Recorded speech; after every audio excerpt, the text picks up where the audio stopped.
All right, well, now that the important people are here, we're going to go ahead and get started.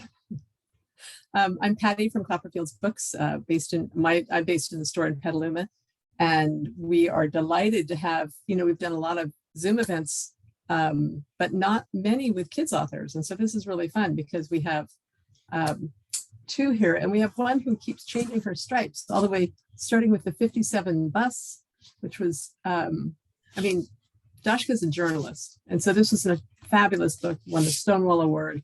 It's in most high school curriculum. It's really great. And then she zagged this way and did Escargot. This is a very French little fellow. I didn't have a copy on hand of The Antlered Ship, a beautiful picture book with the Fan brothers. And she did the book of Fatal Errors. And is here to talk with us tonight about the sequel to that book, which is called The Book in Stolen Time. I'm not very good at showing covers. And I was told to tell people listening that we're offering 10% off these books if you come into Copperfields, because we want to support our writers. At any rate, Dashka and Darcey, welcome. And please tell us a little bit more about the book, your friendship, all that sort of stuff. Okay, we'll do it quickly. Dashka and I were just saying we met probably at a local SCBWI, which is the Organization for Children's Writers event. But then I run a workshop that Dashka came to, and that's where she met her agent, who then later became my agent. So that's kind of, and then just hanging around in the world of children's writers. So would you say? And I was actually working on the Book of Fatal Errors, or what would become the Book of Fatal Errors, at that workshop. And so Darcey is indirectly responsible for us all gathering. Yeah, I brought them together so the magic could happen, but our agent, I think, saw this story in its infancy and said, ooh. And now she says, ooh, because it is so wonderful. And then it was one of my favorite reads. I think it was my favorite read of 2020, which was such a wild year for us all. But, and I was kind of loud about that. And I think Dashka felt like nobody heard it because it was such a strange year to come out with a book. But so I very much appreciated the loud partisans. It's a very nice thing that everybody should do. If you love a book, you should talk about it a lot. Yeah, to your friends, to your neighbors, to people who you meet on the street. So should we go right into questions? Should we start talking about it? If you guys want to start off, we'll let people build up some questions, and then we'll have Jamie take a look at them in a few minutes. I did want to ask, my question right off the bat is, I haven't finished this yet. I read the first one. Is this the end, or will there be one more? That is the end. Okay. Ish. You never know what's going to happen with this series, but it does wrap things up. Very cool. Yeah. Well, since we're talking about the beginning, why don't you talk about the kind of the origin story? I mean, how did you come to be playing with this? So that was 10 years ago that you met, that we've. Yeah. And so, and you've written a little bit in between, but let's talk kind of about the origin and journey of the story. So the idea for the original germ of the idea, and it really was kind of a germ because it was very small, was that, and it goes way, way back in time when my now 22-year-old son was just a little guy who was obsessed with trains. And I spent a lot of time reading train books and playing with trains and thinking about who would be riding on this little train.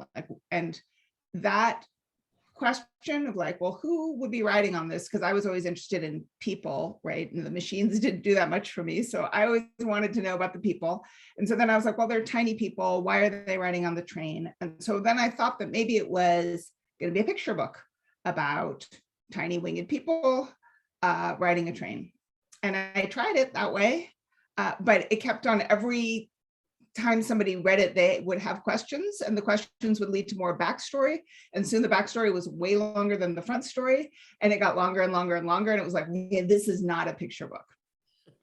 Out of that came this whole complicated puzzle of a series in which there's a hunt for the missing train cars, but also in the second book, riddles and rhymes and a decades-old mystery and a semi-sinister children's book writer and all kinds of other stuff. But it started with a train.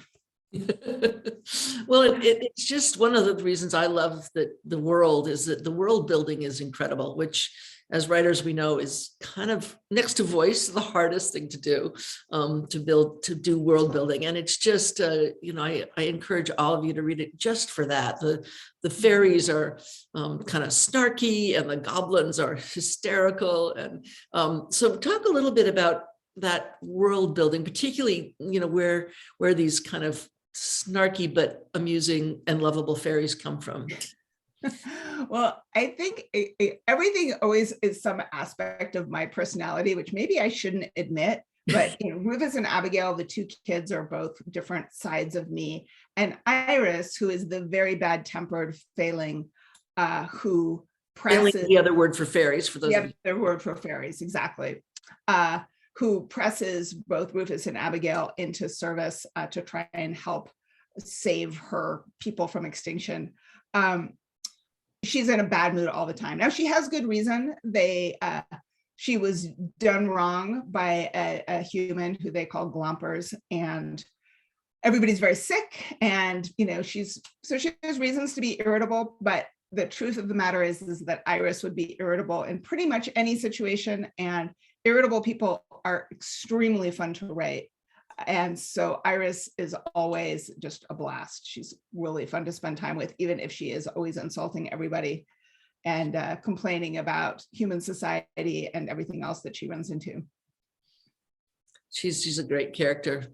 And so there are two fairy worlds. There's that the train connects these two fairy worlds. And what we discover in the book of Stolen Time is that in one of those fairy worlds, there is no time. They're all living in the present. Which is, I think, pretty interesting that you wrote that book during pandemic, although maybe it was planned before that. But it's just talk about that a little bit, what it was like where that concept came from, what it was like to write that. So there's a lot that comes from kind of Irish fairy lore about how the world of the Fae works. And one aspect of that is that fairies have sacred trees that shows itself in my book as these roving trees that they need to get between the two worlds, our world and theirs. And another thing that comes from fairy lore is that there is no time, or there is a timeless quality. So in legends about people who wander into the fairy world, years, decades, even centuries will go by, and they think it's one night of dancing, and then they come back and everybody is, very old that they used to know, that kind of thing. So there's always this idea that time works differently from their world to ours. And I did write it before the pandemic, which makes me feel a little bit like, boy, is it my fault? Certainly we ended up living in this world where there was no future and no past, and we were just like, maybe we'll be able to go see our friends someday. I don't know, just today. I live for today. And that's definitely how the fairies are in their own world, as I imagine this place where there is just kind of one big sea of the present, which is lovely. And, this is what we all sort of meditate to get into this state of being. But then it turns out that if you have anything else that you're trying to do, that not having any sense of the future or the past gets in the way. Yeah. So the past is called the important not now. Is that right? Did I get it right? Important not now. And yes, and the future is the next now. The next now and the important not now. Talk a little bit, it is a sequel, and there's nothing I hate more than when you're reading a sequel and in the very beginning, the first 10 pages, two characters are saying, remember when we blah, blah, blah. I'm like, of course you remember that. It happened to both of us. But skilled writers, people who are not as skilled don't know how to piece that information out. And it was so well done here. So you could almost pick this book up and read it by itself, but don't do that or I'll come chase you down. You have to, you should read Fatal Errors first, but talk about how the process of piecing information out, and did it come naturally or was it hard? It was hard, largely because of course you just want to like building the world all happens in the first book mostly, and I have like a full notebook full of all the rules of the, that I finally established of how the magic works and who lives where and why. And, and there's this feeling of like, let me just dump the whole contents of this notebook and get you all up to speed. I once saw Garth Nix speak about world building, and he said something that has really stayed with me, which is he said that the best world building is like an iceberg, and you just see a tiny bit above the surface that is on the page, and everything else is below. And I have really tried to keep that in mind, that if I know how the world works, then I don't actually have to explain it. It will become clear in the course of events. And so I tried to have as little as possible of the exposition-y dialogue, where, so you hopefully you come in just knowing kind of what the issues are, and everything else, if you don't remember from the first book, it'll come to you in the course of the story.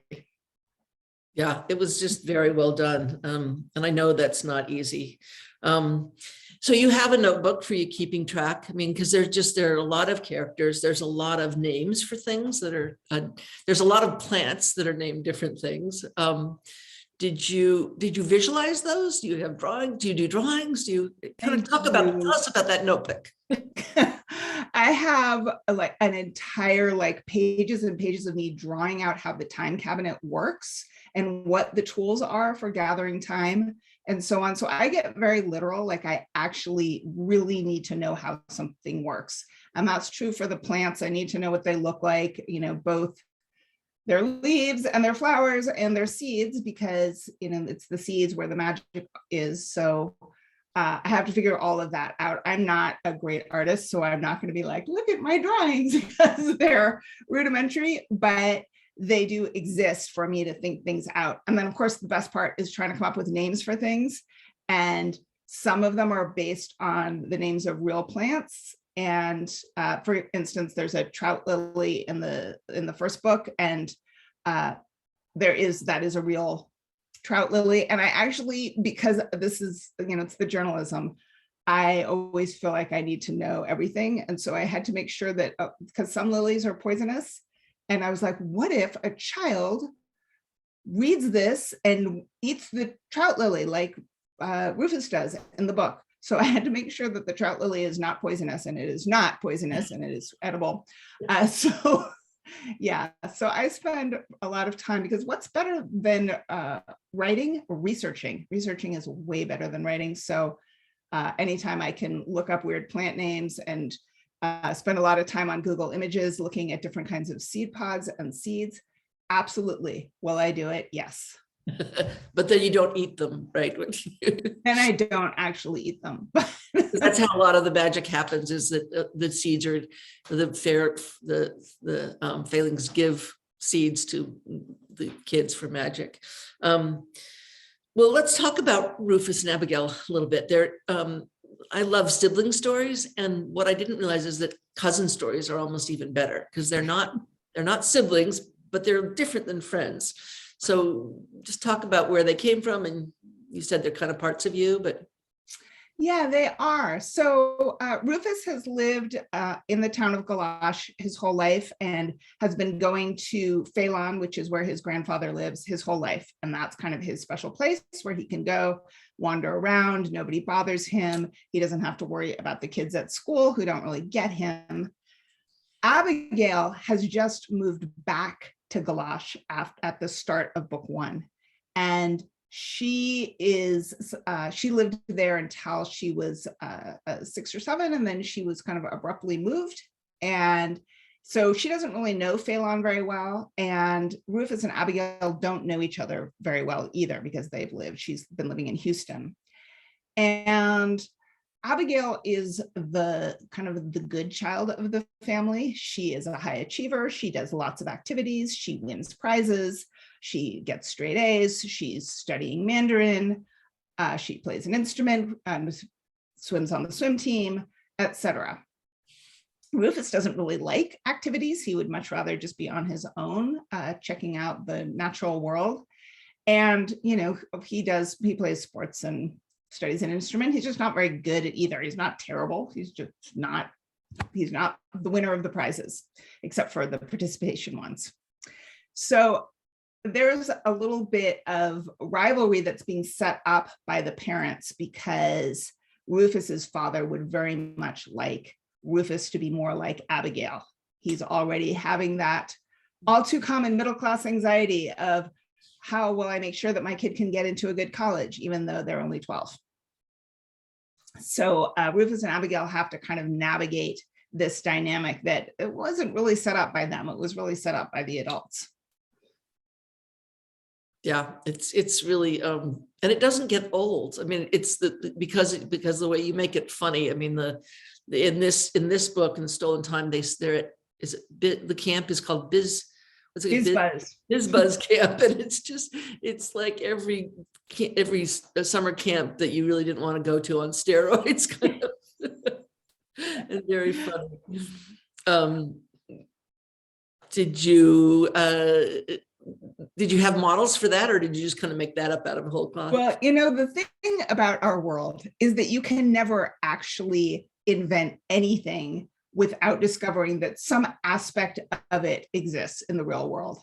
And so, I tried to invent like the most ridiculous, unfun kinds of summer camps that I could, so there's plumbing camp and there's banking camp and everything that just seems like it would be absolutely terrible. And then I thought, business camp would be perfect. But of course there is business camp. There's all kinds of entrepreneurial summer camps for young entrepreneurs that do the kind of Shark Tank like competition that happens at Camp FizzBuzz. So the world it makes it satire increasingly difficult. Do you want to talk about the relationship, the grandfather, who's a great character, and their relationship? So there's the grandfather, and then there are the parents, primarily the sister and brother, who are the parents. And talk about that relationship. And did that come? Well, maybe you don't want to say who they came from if they're from your family, but they really, they're pretty much invented out of whole cloth.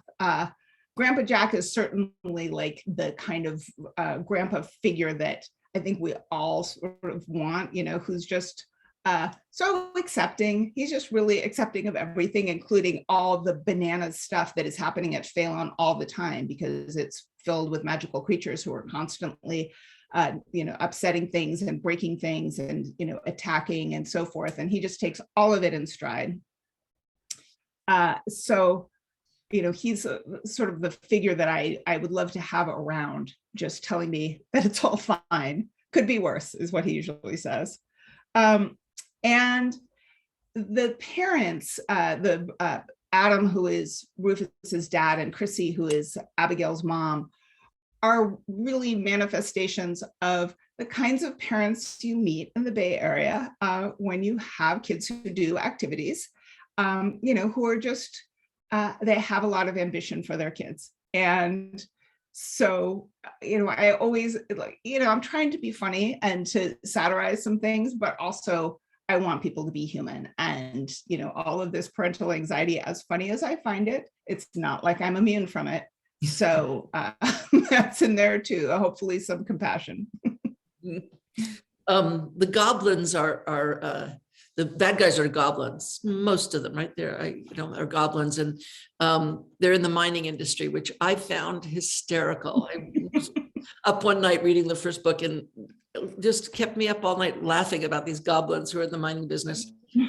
And the great thing about but in this, some of them are in the real estate business, and the grown-ups see them as real estate agents, but the kids see them as goblins with horns, and I love that concept. It was really, I think kids will love that concept too. It's really fun. And the grandfather can see.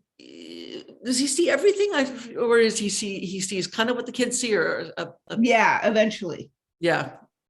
He Yeah. So one of the things that I love about the goblins is that they're trying to diversify. They're concerned that mining is played out.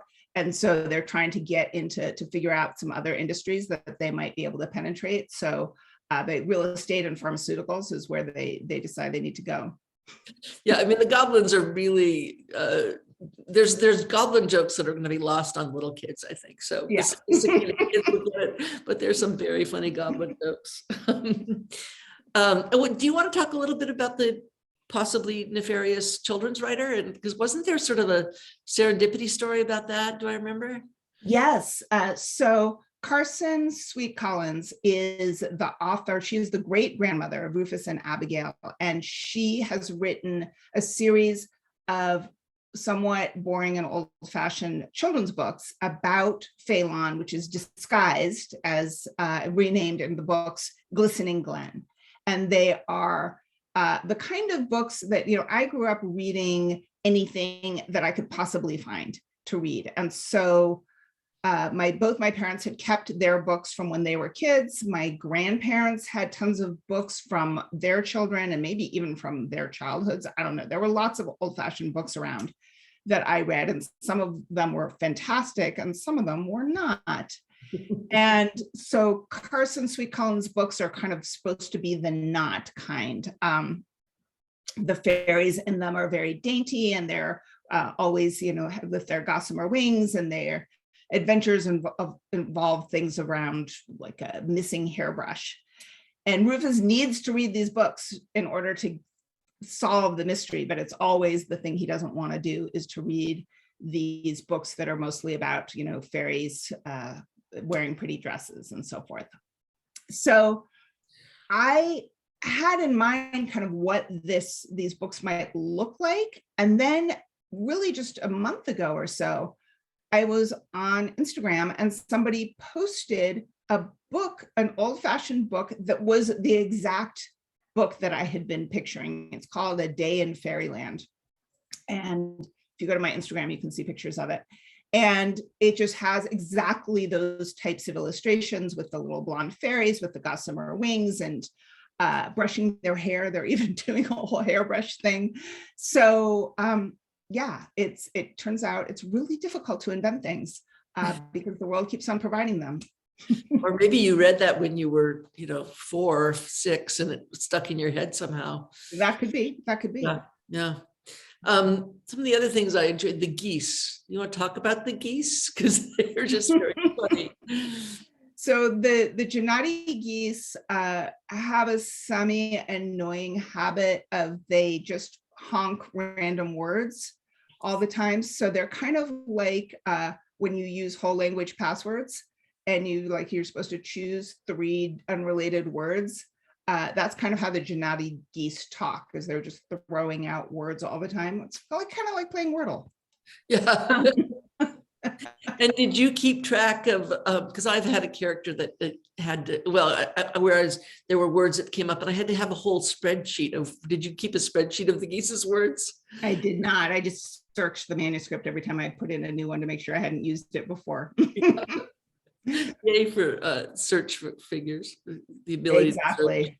to search. Well, do you want to talk a little bit about what you're working on in the not now? in the next now. In the next now, right? Yeah, so I have another nonfiction narrative, like the 57 Bus, coming out next year. There are 2 more escargot books in the works. One comes out this year called Love Escargot. And Sydney Hansen, who is the illustrator, has outdone herself. It's so cute. And then next year, there'll be another escargot book. And I have another picture book that I'm super excited about called Wild Blue that is with Candlewick. So I think, is that all of them? I think that's everything that is coming out in the near future. And then, of course, I'm always plotting more books of all kinds, including, I feel like I'm starting to get the hang of writing middle grade. And so I want to write another one before I forget how to do it. Yeah, don't leave that. Can you talk about the one, the journalistic one, or is that? It is about, it's hate related. like the 57 bus, and it revolves around a social media account at a high school. Based on real stuff that happened that you. Yeah, and real stuff that happened and happens and continues to happen. I get Google alerts every time something like this happens, and every day there's a nice long Google alert about some kind of something that's happening at a high school or a middle school. So it's timely, which I wish it wasn't.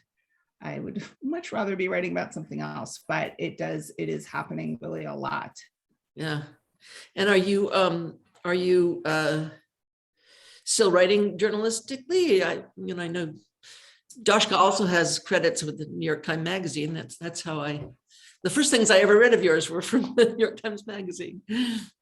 Yeah, so mostly these days I'm writing books. I've been working the 57 Bus was 3 years of reporting. This new book, which is called Accountable, is also 3 years of reporting. So that's kept me pretty much out of the magazine world. But, I'll end up right back there because it's, I keep on saying like, I'm done. Every time things get hard, I'm done, but I'm never done. I love it. And there's always more stories to write about. Well, and knowing you, I know how you can sort of compartmentalize and have escargot and the other picture books and the 57 bus and then this fairy story. But I assume Dashka and I were talking the other day, she had gone to do a school visit in her escargot outfit, which is quite fetching. She turns into a snail, a French snail. As one does. As one does, yes. And then talk about what the teachers, they came up to you and with the middle schoolers. Yeah, so the librarian said that there were a couple middle schoolers who had read the 57 bus and wanted to come and say hi. And I was just thinking, I am sure that what they're picturing about the author of this book is not what they're about to see as they run into me wearing a shell and snail tentacles and a beret and the whole deal. So yeah, sometimes it's hard to really do a convincing job of being a serious person when you're dressed up as a French snail. Yeah. But I think as we were talking about, I think it's a good lesson to kids that you don't have to do one thing. You can and I think too, I think as writers, sometimes we think, oh, I have to do one thing. If I've written picture books, I can't write novels, or I have to write historic fiction novels, so I think have you gotten any pushback or, I've been incredibly lucky. I would say, I'm not sure I would recommend it as a career path. I mean, there's something to be said for having a brand. Like that's what people talk about a lot, is having a brand, and readers do like when you write something that they like, that there's another thing that you've written that is the same thing. So I'm not sure it's like the smartest way to do a career, but it's the only way I know. So I'm here to say it's possible. Yeah. Well, it's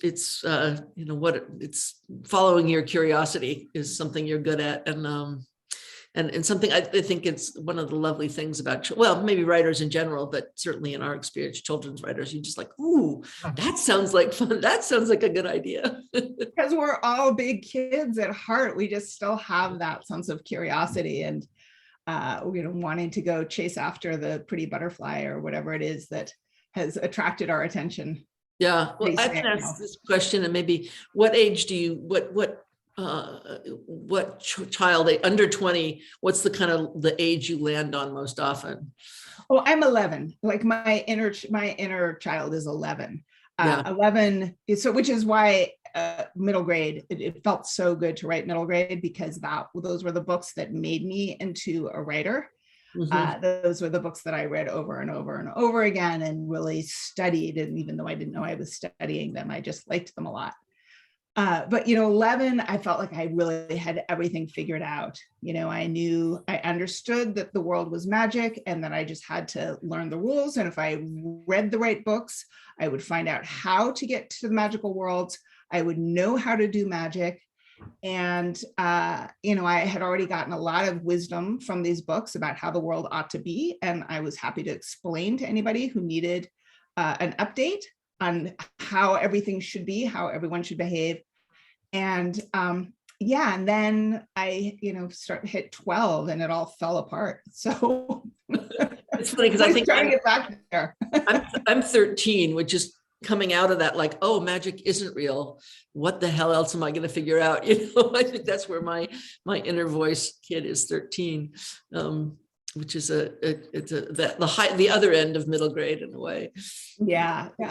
It's a good writerly question when you come across writers. Well, I have other things we could talk about, but Patty, do you want to go to some of the other questions from the... Yeah, there's some questions, and I'm going to jump in with a couple too. I am in 7th grade, by the way. That's where I seem to have taken root.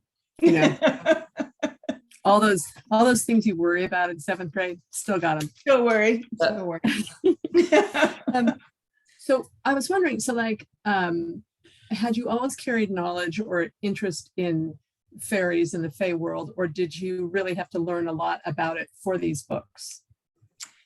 Always. I've always loved that stuff. I've always loved folklore of all kinds and fairy tales of all kinds, but particularly folklore. And I have on my shelf lots and lots of books of different kinds of folklore, and a large subsection on Irish fairy lore. So, and I particularly love the kind of not for kids part where adults are completely bought into this world and have a lot of apprehension about the fairies, and what they might do if not, treated well. So, that's kind of, in fact, I was recently in Iceland, and where they also have a lot of fairy lore or elf lore, and was able to visit an elf rock. So in Ireland, the Fae live in trees, but in Ireland, they live in rocks. And in Ireland, they, route roads around fairy trees. And in Iceland, they route roads around fairy rocks. So I was able to visit and take some photographs with one of these elf stones that had blocked a road construction project and had been determined to be an elf rock, and an elf whisperer was brought in to negotiate with the elves, who said that they would be willing to move if they could be relocated to the center of Reykjavik and given a week to pack. And then as the story goes, they were, both of those things were agreed to, and at which point the stone that had been immovable by the best efforts of man and machine then became movable and was relocated to the center of Reykjavik, where it still stands. So I love that kind of stuff. Me too. What I like too is the way so many similar themes crop up in different countries and different worlds. Did you hear about the rock? Was it in Japan that just split, the evil rock? No. It's a rock that they believe is evil and cursed, and it's been untouched for generations, and it just split and supposedly released a 9-tailed fox of evil. That explains a lot, really a lot. Wow. But it's fascinating. Wow. So Yeah, that is fascinating. Yeah, these things, fairy lore is actually, like the European manifestations are like the best known, but there is a West African fairy. There is called the Aziza. There is, and I think like 85% of Native American tribes have either little people of some kind or giants. So very universal. There is, yeah. And go ahead, Penny. I was just gonna say, seeing those themes crop up across all lifestyles, all walks of life, that's just, to me, it makes it more real. Obviously, there's something up. Yeah. Yes. Yeah. Well, I think that the sense of respect is a key one to cultivate. Of there's just some stuff you don't mess with. True.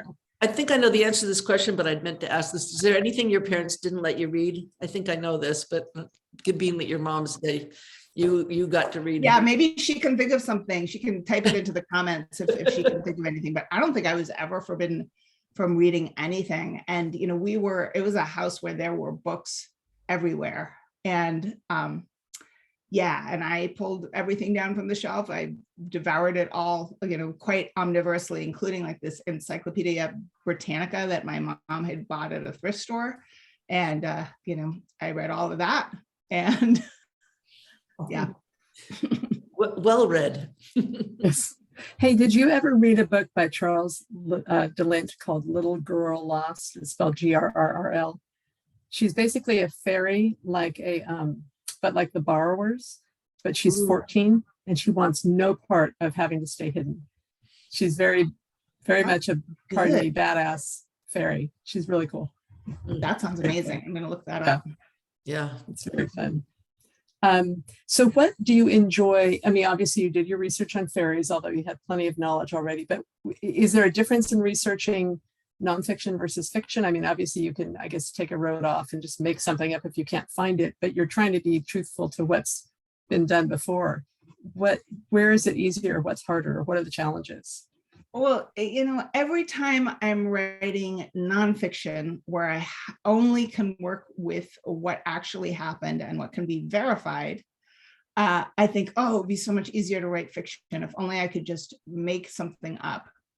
And then when I'm writing fiction and I can make stuff up and I have to construct the whole world and there is no answers that to be found anywhere, I'm like, oh, if only I was writing nonfiction where I could solve this problem just through research. I could just find the answer.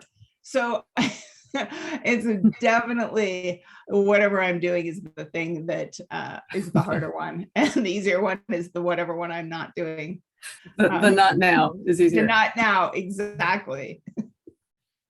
Do you find, like, when you're doing nonfiction and you're working on something like 57 Bus, which was, there were so many levels to that, your journalistic ability takes over, I'm sure, but do you find people willing to talk to you? Do they? I mean, I've always wondered how you get people to open up about things that are so difficult or so painful.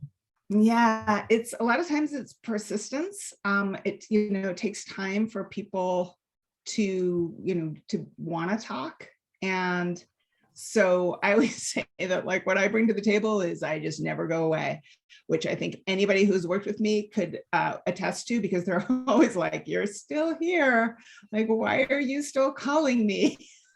But that's often what it takes, is just the patience to. And I think you're selling yourself. I'll say you're selling yourself a little short, because I was, I saw you when you were forging your relationships with the two families in 57 Bus, and I think you were, probably understanding and open and empathetic in a way that a lot of the people who were surrounding them at that time were not. Well, I try to be. That's certainly true. Is that to have some sense of what story isn't being told and that people might want to have told.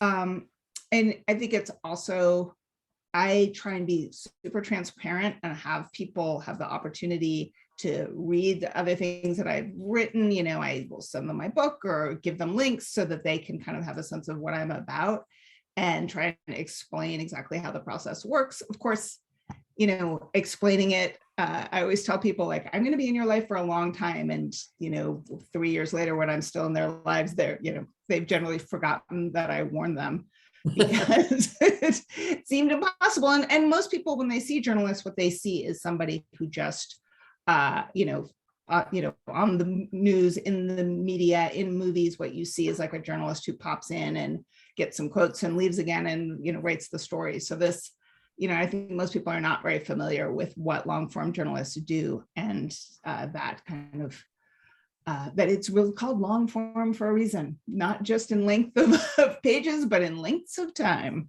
Yeah. Are you still in touch with the families, with the kids, those kids? Really not. I just ran into Sasha's mom the other day, because, they still live in the neighborhood, and sometimes I'll run into them on my way to the grocery store or the library or whatever. But mostly, they've gone on to have what I wanted them to have, which is lives not defined by what happened on the 57 Bus. So they don't need to talk to me anymore. They're done with it. I will say that when I run into especially adults older than me or around my age who grumble about these pronouns, why do we have to put another pronoun? This is just, and I'm like, read the 57 bus. Not only is it a fascinating story, but it's, for me, was a really eye-opening to see Sasha kind of coming to terms with what they were becoming, and it solidified that, what goes on in kids' heads, I think, for me.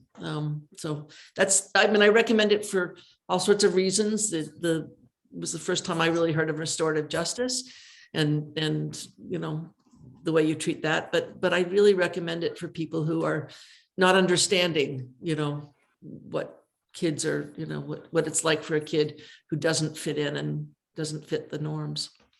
So thank you. It's Dashka, we have a big display of books that are currently banned somewhere, whether it's Walk Two Moons or, Zilpha Keatley Snyder's books. But I'm curious, and assuming 57 Bus has probably been banned somewhere. Are you on that list? I am on that list. Yeah, the cool club you don't want to join. Yeah, I'm on the Texas ban list. And then it just, it appears pretty much everywhere. Somebody gets it in their heads to ban some books. So Kansas, Missouri, you name it. I think it's a proud moment. I think it's good.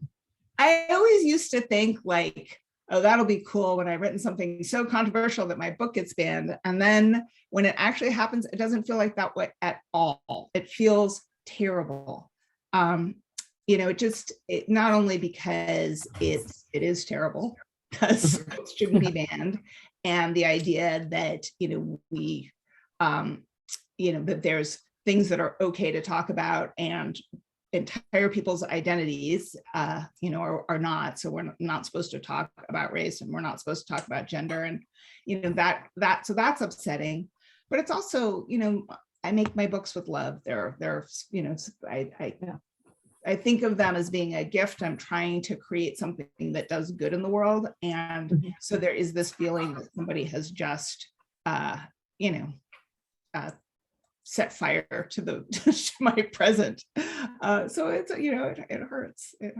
But the thing is that the kids then are more likely than ever to read them. I mean, I think that between librarians and booksellers, it's probably keeps the book more in the conversation than ever before. And you can't stop kids from reading. You can think that you will, but you can't. If they have a library and they have a bookstore, I mean, there is, I do think that kids are determined to find stuff, and and the internet really provides that for them.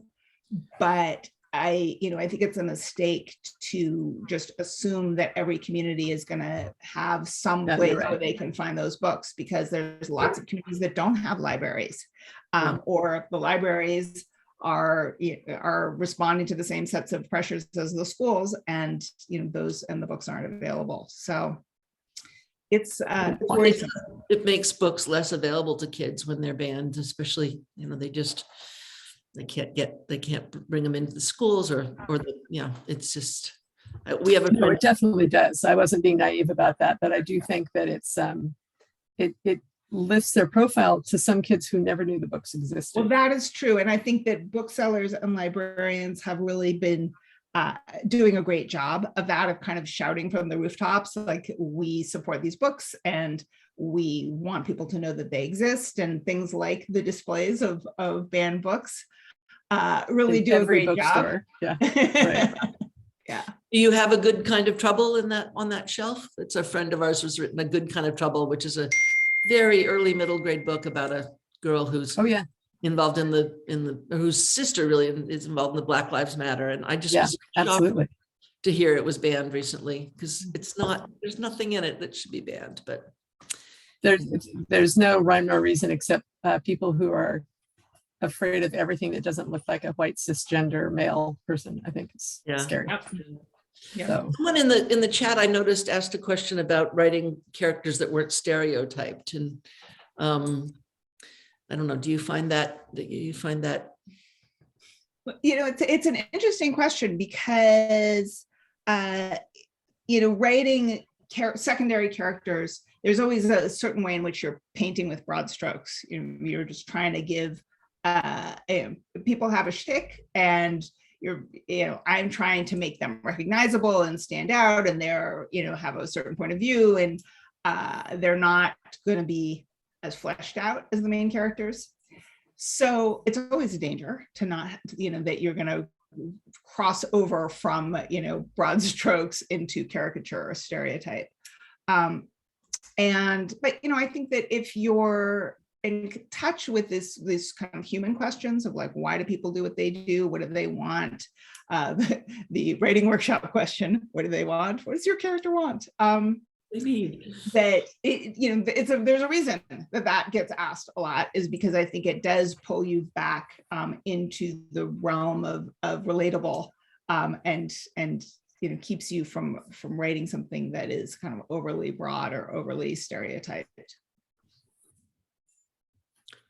Yeah, we'll just keep going through those questions. Actually, Stacey Gomez says, if you have your own kids, what are their ages and what did they think of your books? And do you try out ideas and passages on them?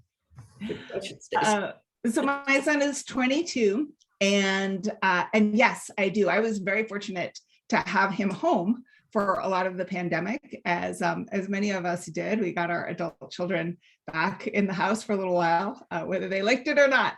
And so I tend to talk through plots with both my husband and my son, and try stuff out on him, and ask him weird questions. So Shamak, who we haven't talked about at all, but is the Leopard of the Locks, who plays a big role in book 2, was actually named because I was asking my son. I can't even remember why I asked him, but he has had a Russian housemate, and so I was looking at different Russian words that had to do with locks and leopards, and trying to create kind of a portmanteau name.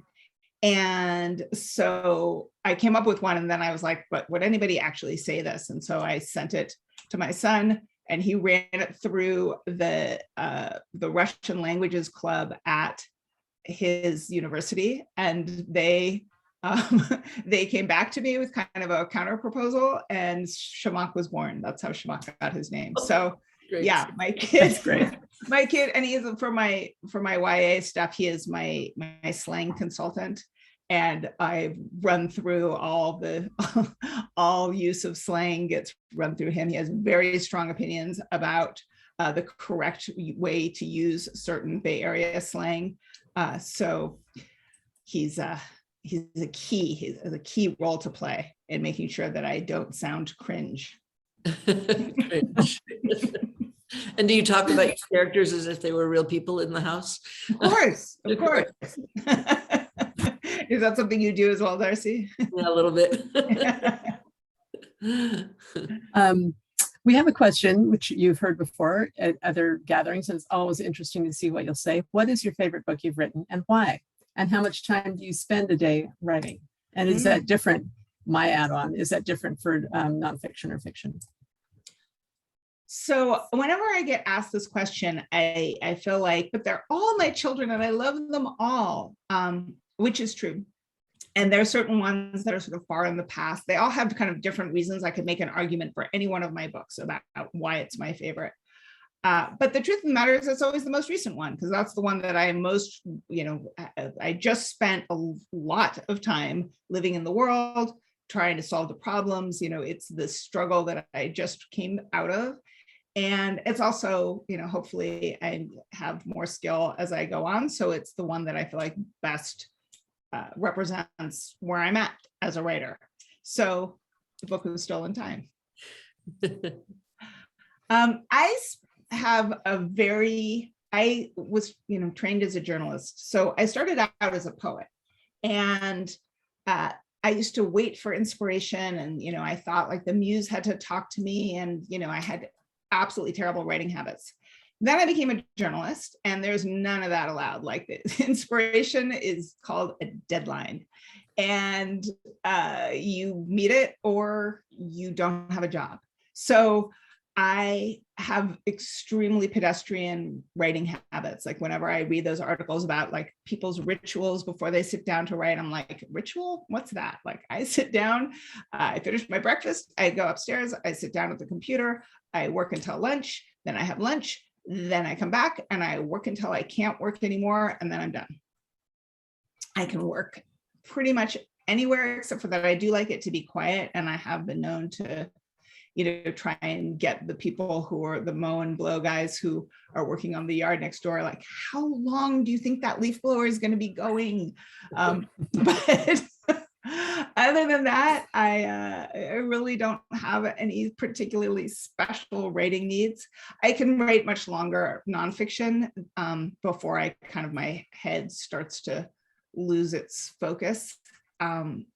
Than fiction. And one of the things I discovered during the pandemic actually has been my mantra, which is I don't actually work at a factory, because for so many years I've had these kind of factory type hours where I'm just like punch the clock and then churn out words. And during the pandemic I was like, I don't actually work in a factory. In fact, I work for myself.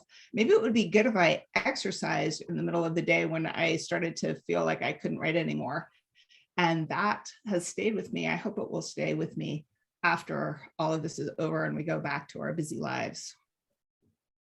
I know you have a writing group. Do you bring them both your fiction and nonfiction? I don't really bring them my nonfiction that much. Occasionally I do when I'm trying to work through a very specific problem around flow of information. But it's this very specialized way of critiquing, because you can't change anything. When people are like, I want to know more about that character, it's like, yeah, me too, but this is all there is. Like I have reached a dead end. There is nothing more I can find out. So mostly that is kind of goes one-on-one with my editor. Okay. I'm thinking that what we should do someday in the not too far now is have you come and visit 3 schools, and in the morning have you talk about escargot, and at lunchtime talk about the Book of Fatal Errors, and then in the afternoon talk about 57 Bus, and see how well you do. Yeah, there we go. Yeah, as long as I remember to take the snail costume off after the first one, sure. We'll be okay. Very good. You guys have been superb, and I don't know, folks listening, if you have any more questions, now's the time to pop them in there. And Dashka's mom, if you want to just put in anything that we should know about Dashka that she would prefer you not tell, feel free. Oh, no response though. I'm sorry. Thank you so much. Oh yeah, you can. There's so many. And again, I didn't have the antler ship, but it was just a beautiful book. What an amazing setup. Copperfields carries all of these. Highly recommends them. And then, Dashka, let's talk about getting you up to do some schools. Yeah. That sounds great. I'd love to. You got a good cover too. We didn't talk about it. It's a lovely. Oh, Celia Crampon did such a beautiful job.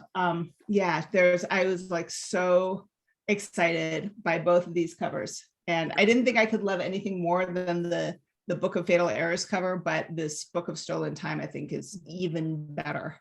Yeah, and then as writers, we don't usually have much control, and they don't get enough credit. That's what I think about people who do the covers of books. Yeah.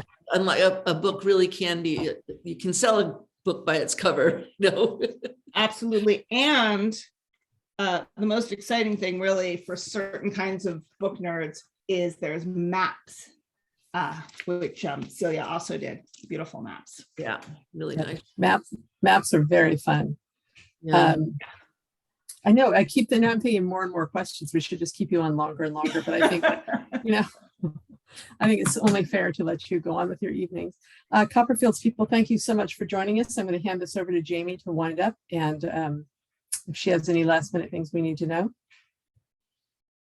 as she scrambles. Yeah, no. Hi, everyone. Yes, tonight this is being recorded, and I will be sending out an email tomorrow that will hit your inbox. It'll have both books in the series. It'll have the discount code. It'll have basically everything you need. So if you just watch tonight, we've got you covered. Yeah, on that note, thanks for joining us, and we look forward to seeing you next time. Absolutely. Thanks, everyone. Great, And you all. Thank Darcy, can you just say the title of your wonderful middle grade as well? Can you hold? Actually, I have a copy, speaking of beautiful Yay, covers. look at, speaking of Oh, beautiful covers. yay. So Probably backwards. Darcy has written a really wonderful, completely different kind of book, but also an adventure. And yeah, it's The Lost Boys, and you can find it wherever books are sold. We'll Yeah. include that in the email tomorrow as well. Okay, thank you. I was just going to ask. Thank you. Yeah, yeah. Well, it's been lovely to talk to you, and it's you know, Dashka and I, it's basically the conversation we had, but to have it with all of you. That's right. Darcy, nice to meet you. And thank you so much, both of you. Okay. Thanks, everyone. Thanks for coming. Bye, everyone. Bye. Thanks.